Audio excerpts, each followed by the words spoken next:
ang mga kwento ng pag-ibig, kwento ng buhay at kwento ng pag-asa dito sa Barangay Love Stories. Love Stories.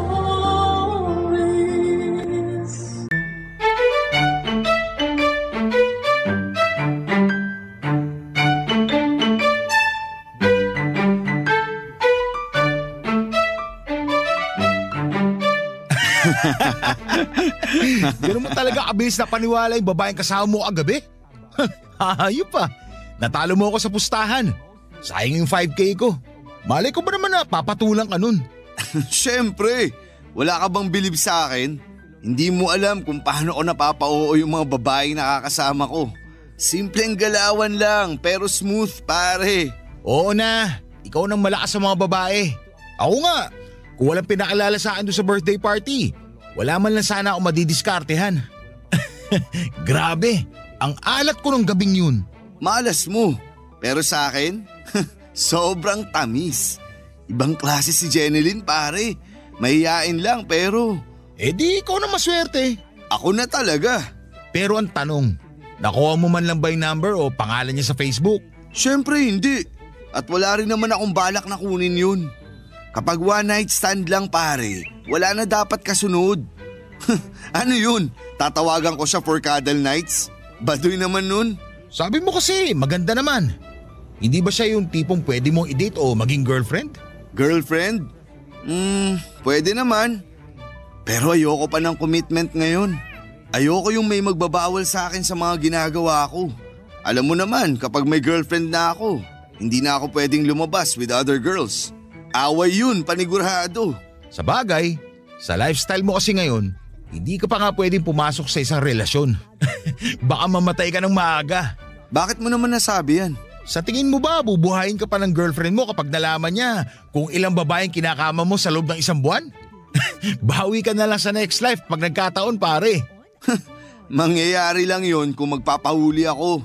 Sa tinik kong to, malabo yung sinasabi mo. Kaya nga tama lang na huwag ka na muna mag-girlfriend.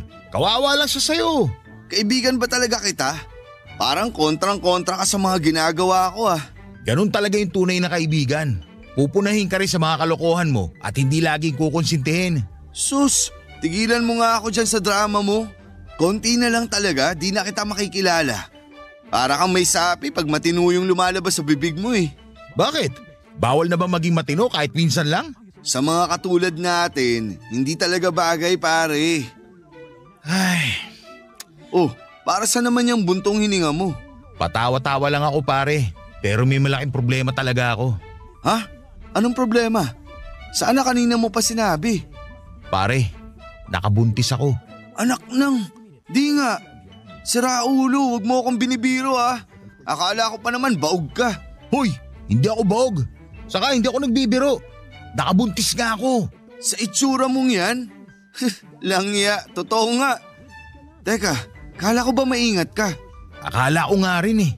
Pero pare, pag minalas ka, may mabubuo talaga. Para sa'yo, malas ang mga baby? Di malas ka rin pala nung pinanganak ka. Buisit ka naman pare. Seryoso ko, ano ba? Oh, chill. Hindi tayo magkaaway dito. Ay, sino ba kasi yung nabuntis mo? Kaibigan ko. Yun lang pare, yari ka. Wala ka nang kawala dyan. Nanakot ka pa. Sus, pupusta ako. Hindi papayag yung kaibigan mo na hindi mo siya pananagutan. Paano mo nasabi? Pala desisyon ka rin eh.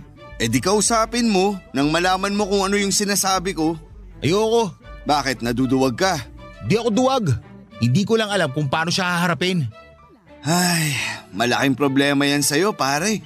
Sana mangyari din to sa'yo para mamroblema ka rin. Hindi yun mangyayari. Saka kung sakali mang makabuntis ako, hindi ko siya pananagutan. Kahit lumud pa sa harapan ko.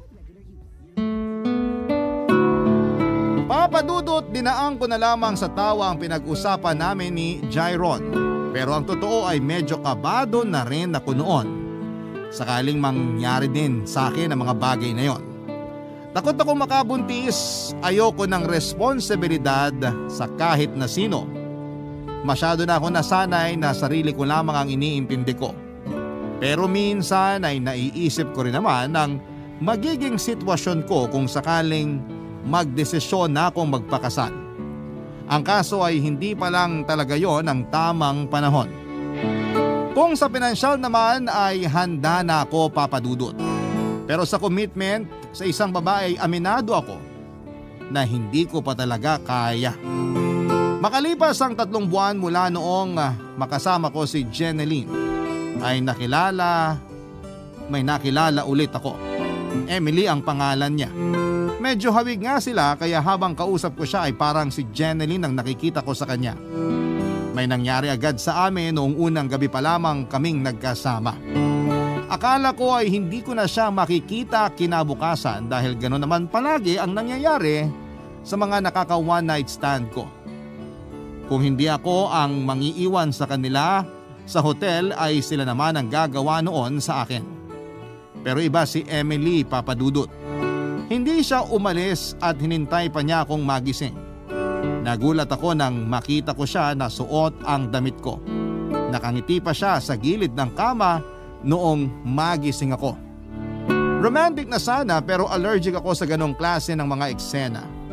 Pero ang nakakatawa roon, para akong na-hypnotize sa kanya.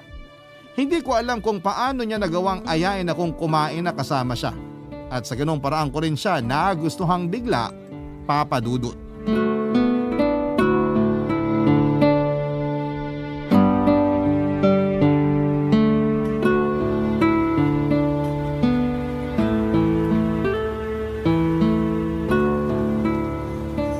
Bakit hindi mo ginagalaw yung pagkain mo? Hindi ka pa nagkakanin pag umaga? Hindi, kape lang. Ayos na ako. Ganun ba? Sorry ha. Kung alam ko lang hindi na sana ako nag-order. Hayaan mo na. Ako na lang magbabayad. Ha? Uy hindi, libre ko to. Tsaka kung hindi mo kakainin yung pagkain mo, akin na lang. Ako na lang ang kakain. Ikaw uubos nito? Sigurado ka ba? Siguradong sigurado. Kulang pa kaya sa akin tong in-order ko para sa sarili ko? Sorry kung ma-offend ka. Pero wala ka bang pagkain sa inyo? Anong klaseng tanong yan? Marami kaya akong pagkain sa bahay ko. Hindi ako nagugutuman kung yun ang iniisip mo.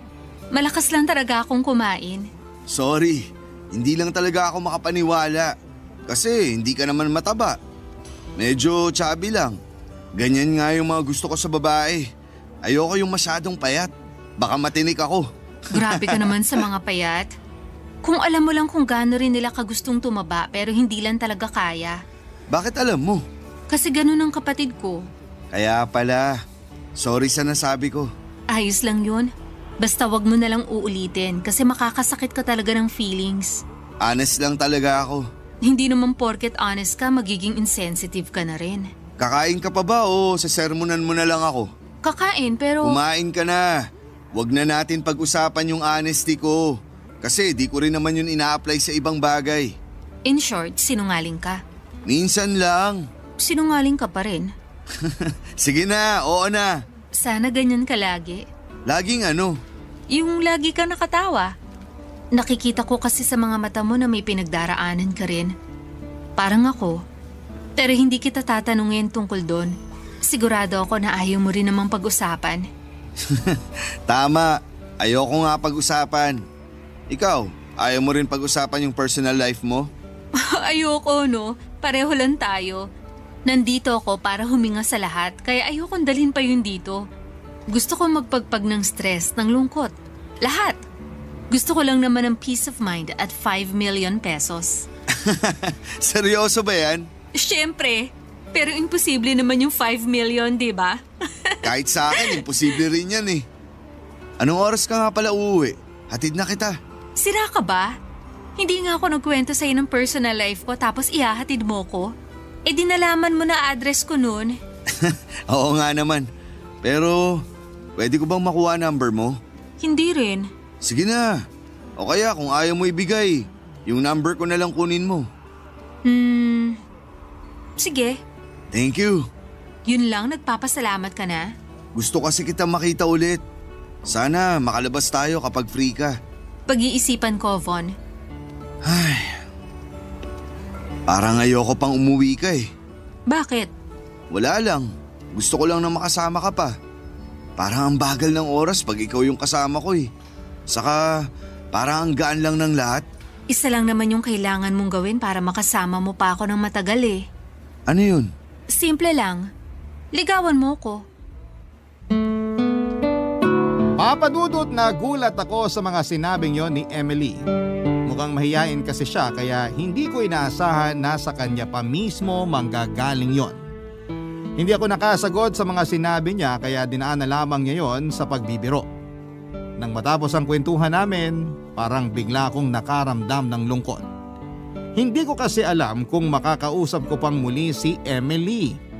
Nakadepende na sa kanya kung magkikita pa kami o hindi na. Lumipas ang isang buong linggo na walang paramdam si Emily, Papadudot. Naisip ko noon na baka hindi talaga siya interesado na mas kilalanin pa ako. Hindi na ako umasa pa. Sinubukan ko ulit maghanap ng iba pero para akong pinaglalaruan ng tadhana. Sa lahat kasi ng babaeng nakakasama ko ay hinahanap ko yung mga nagustuhan ko kay Emily. Isang gabi, Papadudot, nagulat na lamang ako nang makatanggap ako ng message mula sa isang unknown number. Kinutuban ako kaagad dahil wala naman akong ibang pinagbigyan ng number ko. Napangiti na lamang ako ng oras na yon dahil nagkaroon ako ng ngunting pag-asa. Pag-asa na muli kong makakausap at makikita ang babaeng ilang linggo nang laman ng isip ko. Barangay Love Stories. Barangay Love Stories. Papadudot na kumpirma ko na si Emily nga ang nag-message sa akin. Ibinigay ko ang pangalan ng social media account ko para magkausap kami through video call. Na-excite ako nang magkausap kaming muli. Doon ko na siya nakilala ng mabuti, Papadudot. Bunso daw siya sa magkakapatid pero lahat ng nakakatanda sa kanya ay may kanya-kanya ng pamilya. Siya na lamang ang wala. Dahil sa edad niya ay pinipressure na siya ng mga magulang niya na magkaroon na rin ng sariling pamilya. Naglabas siya ng sama ng loob sa mga magulang niya. At ng mga sandaling yon ay parang gusto ko na lamang siyang puntahan para yakapin at iparamdam na kaya ko siyang damayan. Hindi ko maintindihan kung bakit gano'n na lamang kalambot ang puso ko pagdating sa kanya. Papadudot, tuluyan na ngang nahulog ang loob ko kay Emily. Niligawan ko siya noong sinagot niya ako ay ipinakilala na niya ako sa mga magulang niya. Hindi ko akalain na kaya ko naman palang magpakatino. Hindi ko na in-entertain yung mga babaeng katulad ng mga sinasama ko sa isang gabi na kung saan para maglaro lang.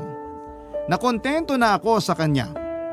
Inulan ako ng panunukso mula kay Jairon noong malaman niya na kami na ni Emily at nagbabalak na rin kaming magpakasal. Hindi pa ako handa roon pero noong may nangyari sa amin, hindi pumayag ang mga magulang niya na hindi pa kami magpapakasal. Ayaw kasi nila na mabuntis ang anak nila nang hindi pa man lang ikinakasal sa simbahan. Kaya naman noong first anniversary namin ay ikinasal na kami ni Emily. Pero kung kailan buo na ang loob ko na magkaroon na ng sariling pamilya, ay saka naman dumating ang isang malaking problema.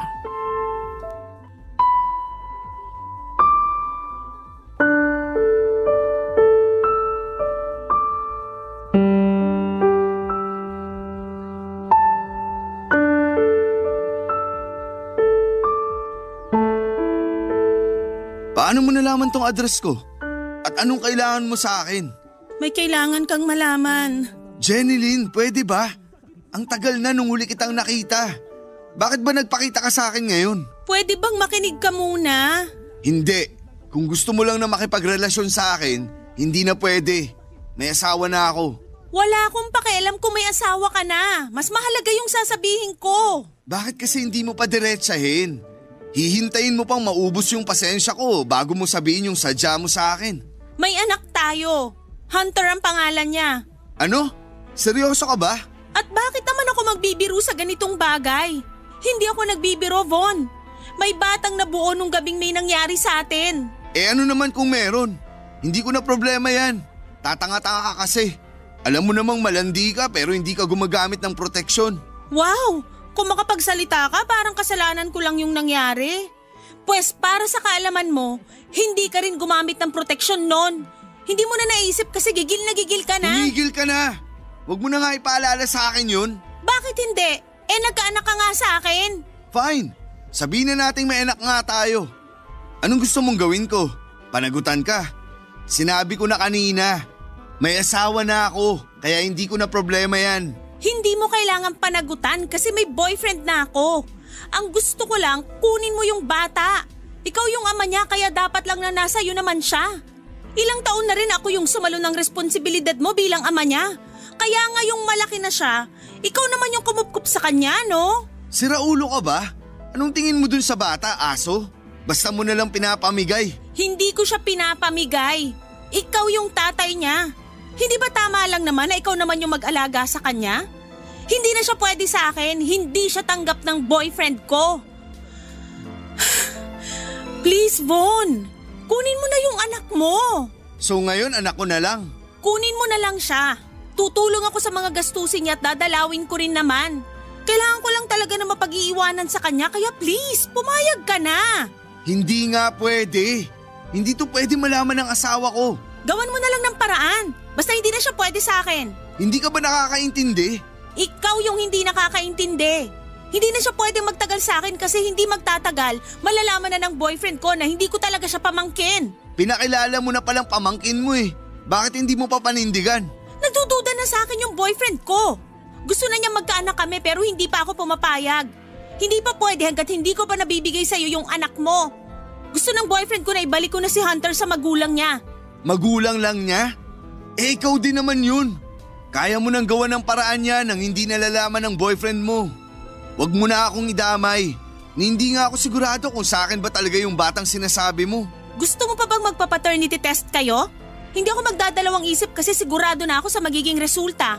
Hindi na kailangan. Hindi ako magsasaya ng oras para dyan sa walang kwenta mong sinasabi. Hindi ako papayag na hindi mo kukunin yung anak mo. Sinong tinakot mo? Von naman, please! Kahit ano pang sabihin mo, hindi ko kukunin yung bata sa'yo. Ay, kung gusto mo siyang ibigay sa akin, sana noon pa. Nung wala pa akong asawa. Hindi yung ngayon ka nang gugulo kung kailan inaayos ko na yung buhay ko. Napaka-selfish mo naman. Dahil lang kasal ka na, ako na dapat yung magdusa sa sitwasyon na tayong dalawa naman yung nagsimula. Ayoko nang makipag-usap sa'yo.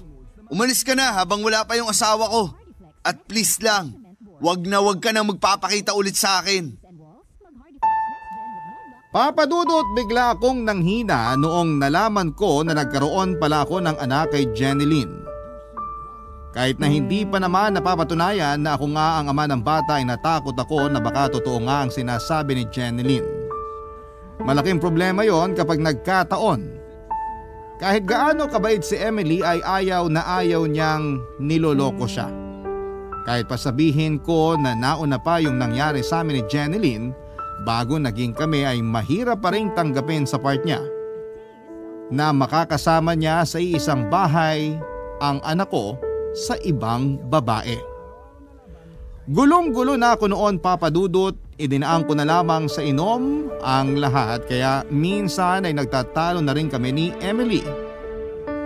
Alam kong ako naman yung mali pero hindi ko yon matanggap sa sarili ko.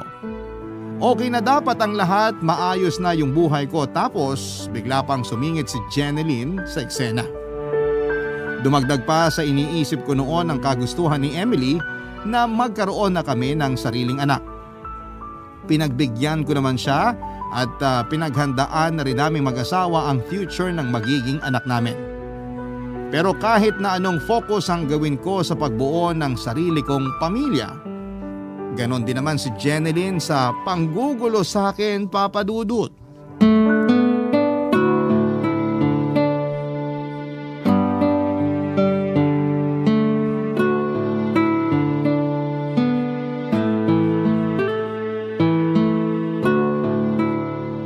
Pambihira!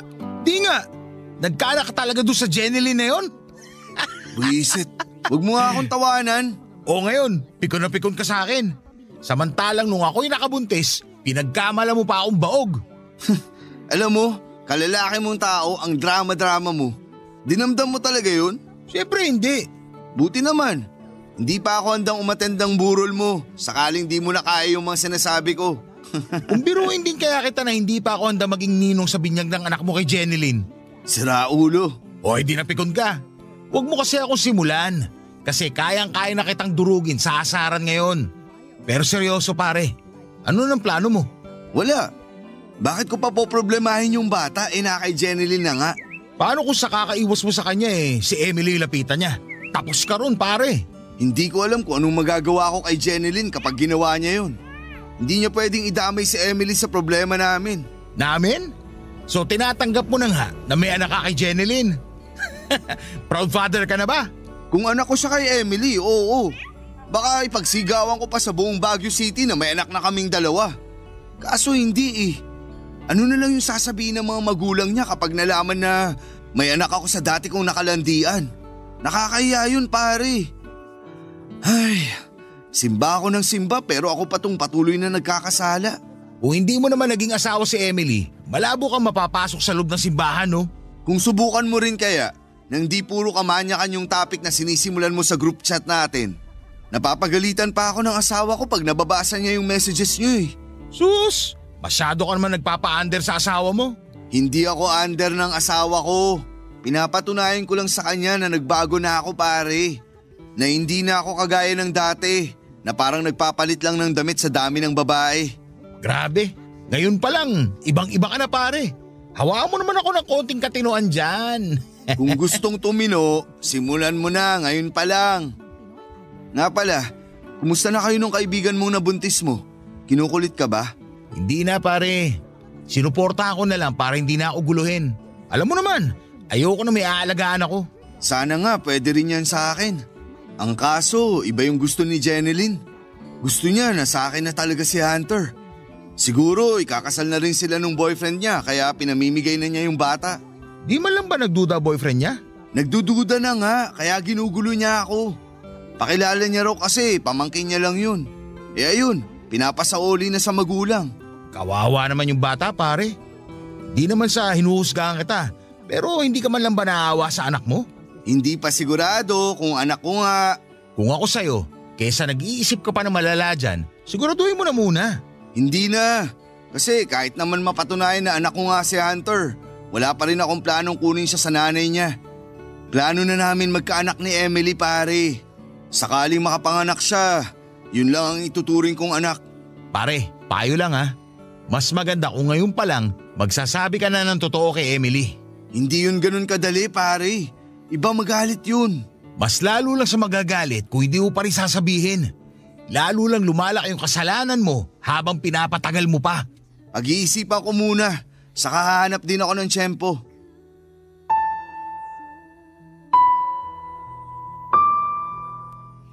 Papadudot, ilang araw kong pinag-isipan kung paano sasabihin kay Emily ang tungkol kay Hunter. Patuloy pa rin kasi ang pangungulit sa akin ni Jenilyn.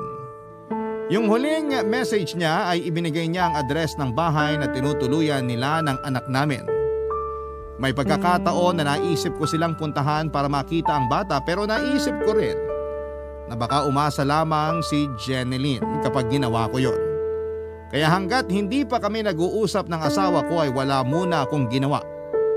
Tuwing sinusubukan kong buksan ang usapan tungkol doon ay lagi namang naisisingit ng asawa ko ang tungkol sa pagkakaroon namin ng sariling anak. Excited na siyang magkaroon kami ng sariling anak para daw may sasalubong na sa amin sa pag-uwi mula sa trabaho. Habang tumatagal, ang hindi ko pagsasabi kay Emily ng problema ay mas lalo akong nahihirapan.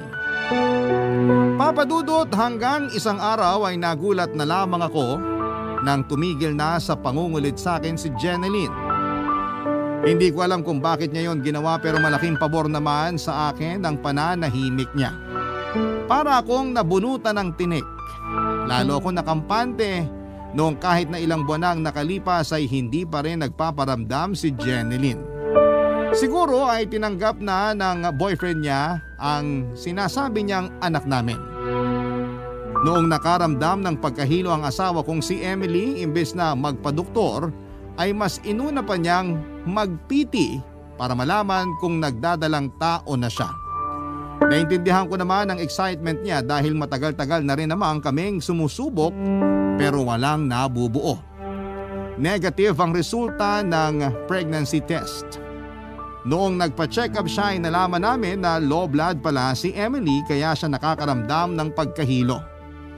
Sinamantala na rin namin ang pagkakataong yon na magpatingin kung sino sa amin ang may problema. Kaya naman hindi kami makabuo. Sa isip-isip ko ay imposibleng ako yon. Kung totoong anak ko nga si Hunter, Papa Dudut. Barangay Love Stories. Barangay Love Stories. Papa Dudut, matapos naming magpatingin sa doktor, hindi ko alam kung paano pagagaanin ang kalooban ni Emily nang makumpirma namin na siya ang may problema kung bakit hindi kami magkaanak.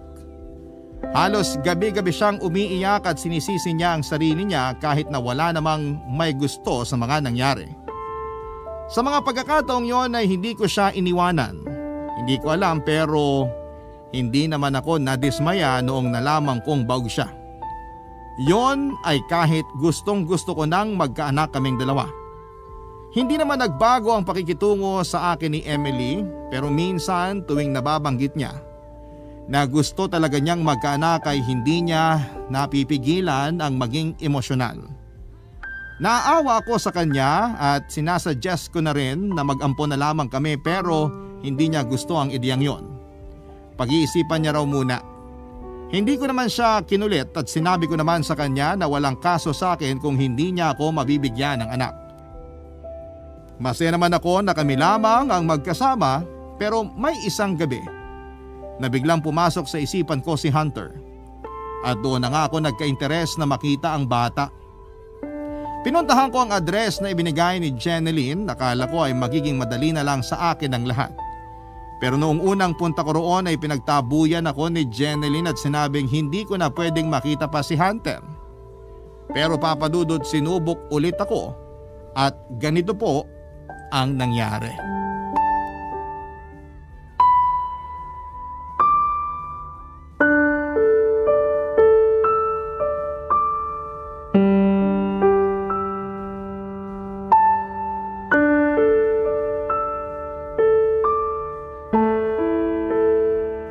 Anong ginagawa mo rito? Gusto ko lang naman makita si Hunter. Huwag mo naman ipagdamot sa akin yung anak ko. So ngayon anak mo na siya. Nakalimutan mo na ba yung sinabi mo nung nagmamakaawa ako sa'yo? Alam ko kung ano yung mga sinabi ko. Sorry, okay? Ano bang pwede kong gawin para makita ko si Hunter? Pag-usapan natin. Ayoko na makipag-usap sa'yo. Umuwi ka na. Hindi ako uuwi hanggat hindi ko siya nakikita. Sige na naman, Jeneline. Aminin ko. Napakasama akong tao at napakawalang kwenta kong ama nung hindi ko tinanggap bilang anak si Hunter. Pero pinagsisisihan ko na yun ngayon. Huli na para magsisi ka kasi nagbago na yung isip ko. Hindi ko na ibibigay sa'yo si Hunter at hindi na rin niya kailangang malaman na ikaw yung tatay niya. Jeneline, please naman oh. Kahit ipakita mo lang sa akin yung anak ko. Huwag mo nang ulit-ulitin yung salitang anak ko kasi hindi bagay sa'yo. Hindi bagay sa isang lalaking takot sa responsibilidad. Saka ano bang pumasok dyan sa kukote mo? Ilang buwan na rin nung magkausap tayo tapos ngayon ka palang lalapit sa akin? Natakot lang ako noon. Natakot ako sa magiging reaksyon ni Emily. Baka kasi walayan niya ako. Mahal na mahal ko siya. Alam kong naiintindihan mo tong nararamdaman ko. Kasi nagmahal ka rin naman, di ba? Huwag mo nang gamitin yung nararamdaman ko para i-justify yung pagkakamaling nagawa mo. Hindi lahat nabibigyan ng pangalawang pagkakataon kaya dapat nung unang beses pa lang na lumapit ako sa'yo, tinanggap mo na si Hunter. Nandito na ako ngayon. Handa na ako makipag-usap. Handa na akong humingi ng tawad kahit paulit-ulit. Gagawin ko yun. Basta pagbigyan mo lang ako na makita at makausap yung anak ko. Please, bigyan mo naman ako ng isa pang pagkakataon. Ikaw, maswerte ka kasi lagi mo siyang nakikita. Lagi mo siyang nakakasama. Kung nagkamali ako nung ipinagtabuyan kita, ikaw rin naman, di ba? Para sa'yo, malaking problema si Hunter dahil hindi siya matatanggap ng boyfriend mo. Tumigil ka! Hindi ka pa ba masaya na malaya ka na sa responsibilidad mo kay Hunter? Pwedeng-pwede ka nang magkaanak sa asawa mo kahit ilan pa yon, wala na akong pakialam. Hindi na kami magkakaanak ng asawa ko. Ha? Ano? Baog si Emily. Nakita ko kung gaano siya kalungkot nung nalaman niya na hindi niya ako kayang bigyan ng anak. Ah, ganon. Kaya ba nandito ka ngayon para kunin si Hunter? Tapos ano, kayo na yung tatayong magulang niya? Swerte mo naman. Ako yung nagpalaki sa kanya kaya ako lang yung magiging nanay niya. Huwag ka nga magsalita na parang napaka-perpekto mong ina. Hindi ka rin naman proud na anak mo si Hunter, di ba? Kinailangan mo pa siyang ipakilala sa boyfriend mo bilang pamangkin mo. Kaya kung sa pagkakamali lang naman, halos patas lang tayo. Hindi mo rin pwedeng isumbat sa akin yung pagpapalaki mo sa kanya sa loob ng ilang taon. Kasi hindi mo naman sinabi sa akin na nagkaanak tayo nung buntis ka pa lang. Bakit? Kung sinabi ko ba sa'yo ng mas maaga, matatanggap mo siya? Siguro. Kita mo na, hindi ka sigurado? Hindi pa ako sigurado nun kasi hindi pa ako handang magkaanak. Pero ngayon na gustong gusto ko na, saka naman hindi pwede. Ang hirap, Jenilyn. Siguro, karma ko na to sa mga kalokohan ko. Sa lahat ng nagawa ko. Lalo na sa inyo ni Hunter. Kaya I'm sorry. Sana mapatawad mo pa ako. Aalis na ako. Pasensya na kung ginulo pa kita rito. Sandali. Bakit? Kung gusto mong makita si Hunter, sasabihan na lang kita kapag pwede na. Wala na siya rito. Anong ibig mong sabihin? Dinala ko muna siya sa bahay ng pinsan ko. Dito na kasi titira yung boyfriend ko kaya nilayo ko na muna siya. Pero bakit binabawalan mo ko na? Sinusubukan lang kita kung talagang sincere ka. Pero hayaan mo muna ako nakausapin si Hunter bago kayo magkita. At kung may papangako mo sa akin na hindi mo siya papabayaan, ibibigay ko siya sa'yo. Papa Dudut, hindi ko po inaasahan na sasabihin yon ni Jenilyn. Akala ko kasi talaga ay wala na akong pag-asa na makita ang anak ko. Kinabukasan lang ay nakatanggap ako ng message mula sa kanya na nagsasabing pwede ko nang makita si Hunter. Bigla akong nakaramdam ng excitement, Papa Dudut. At nung tuluyan na nga kaming magkita ay parang lumukso ang puso ko nang masilaya ng mga ngiti ng batang hindi maipagkakailang anak ko nga. Sobrang saya ko ng mga sandaling yon. Pero sa kabila ng sayang nararamdaman ko ay naroon din ang takot para sa magiging reaksyon ni Emily. Nagsinungaling ako kay Jenilyn at sinabi ko sa kanya na nakapag-usap na kami ni Emily at tanggap na ng asawa ko si Hunter. Pero ang totoo ay saka pa lang namin yon pag-uusapan kapag nakuha at naisama ko na sa bahay ang anak ko. Inaasahan ko nang magagalit si Emily at ang malalapay baka makipaghiwalay siya sa akin. Pero nang makita niya si Hunter, parang agad silang nagkaroon ng espesyal na koneksyon sa isa't isa. Yon ang hindi ko inaasahan. Alam ko naman na mabuting tao si Emily pero yung pagtanggap niya sa anak ko na bunga ng naging kalokohan ko noon. Yon ang mas nagpatibay ng pagmamahal ko para sa kanya.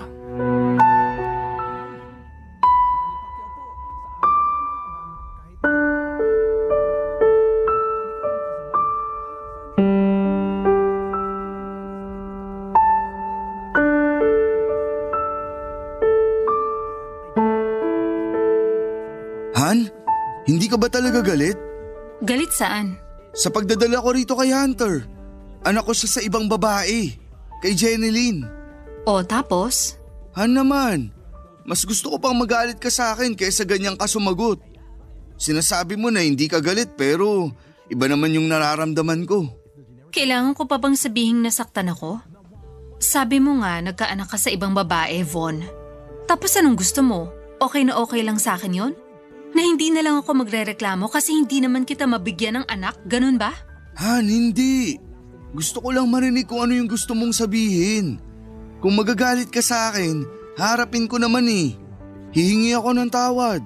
Kailan mo pa alam na may anak ka sa ibang babae? Ilang buwan na rin mula nung nalaman ko. Aaminin ko, Hindi ko tinanggap si Hunter nung una. Kakakasal lang natin noon at ayaw kong masira yung pagsasama natin dahil lang sa naging kalokohan ko noon. Ayoko magalit ka sa akin. At sa tingin mo, hindi ako magagalit sa'yo ngayon kasi finally, natauhan ka na at magpapakaama ka na sa anak mo. I'm sorry. Sorry, Han. Hindi ko talaga alam na nagkaanak kami ni Jeneline. Hindi naman siya nagparamdam after nung may nangyari sa amin. Taon na yung lumipas bago niya sinabi na may anak kami. At kasal na tayo. Nakakatawa, no? Ang galing lang nung timing. Nalaman mo na hindi kita kayang bigyan ng anak. Tapos dumating sa buhay mo si Hunter. Napaka-perfect ng sitwasyon para sa iyo. But not for me, kasi nasasaktan ako. Hindi dahil may anak ka sa Jeneline na yun, kundi dahil yung kaisa-isang silbi ko bilang asawa, wala rin naman pala. Failure na nga ako sa parents ko. Failure pa rin ako pagdating sa relasyon natin. Wala akong kwenta. Han, ano ka ba? Huwag kang mag-isip ng ganyan. Hindi ka failure. Blessing ka sa buhay ko. Sapat ka na sa akin. Bonus na nga lang na dumating pa sa atin si Hunter eh. Pamilya na tayo kaya wag mo nang isipin na wala kang silbi. Kasi sa totoo lang, sobrang lungkot ng buhay ko kung wala ka. Baka hanggang ngayon, magulo pa rin yung buhay ko kung hindi ikaw yung naging asawa ko. Ikaw pa rin naman yung umahis sa buhay mo. Desisyon mo pa rin yun. Pero malaki yung naging parte mo. Sorry, Han. Hindi ko lang talaga maiwasan maging emosyonal. Kasi alam mo naman na gustong-gusto ko talaga maging mommy, di ba? Yung sa akin mismo galing. Pero wala eh. Hindi na mangyayari yon kaya dapat tanggapin ko na lang na nakatadhana ako maging ina ng ibang bata. Paayaw-ayaw pa ako mag-ampon tayo. Pero ang totoo, yun lang naman yung option na meron tayo eh. Kaya salamat kay Hunter. Kasi dumating siya sa buhay natin. Hindi man siya nanggaling sa akin pero dugot laman mo naman siya kaya masaya na rin ako. Ay, salamat Han. Hindi mo alam kung paano mo napagaan tong nararamdaman ko ngayon. Nakahinga ako ng maluwag. Akala ko magagalit ka sa akin ng sobra tapos papalayasin mo ako. Teka nga, yun ba yung gusto mong mangyari? Pwede ko namang gawin yun. Han, kahit palayasin mo ko, babalik at babalik pa rin ako rito. Wala akong ibang pupuntahan kundi ikaw lang. Tsaka kahit na anong mangyari, sa'yo lang ako uuwi. Papadudot tinanggap ni Emily si Hunter at itinuring na parang tunay niyang anak. Masaya kami na dumating siya sa buhay namin.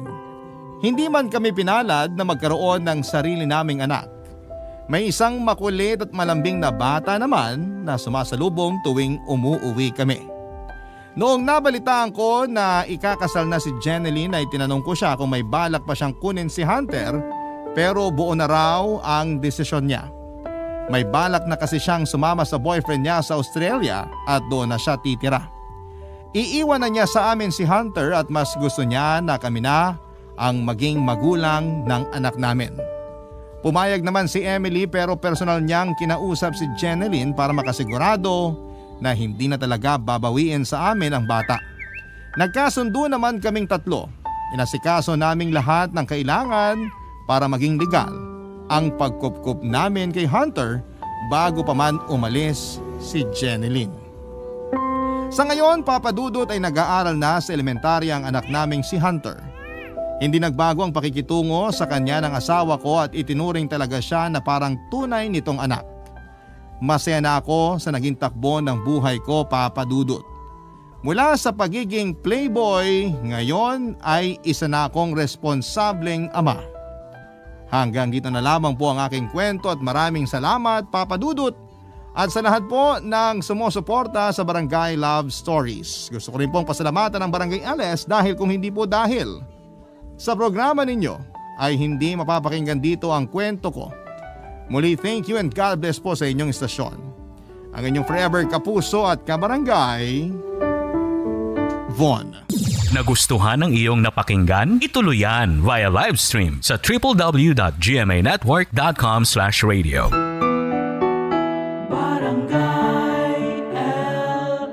In Mega Manila, 97.1. Forever.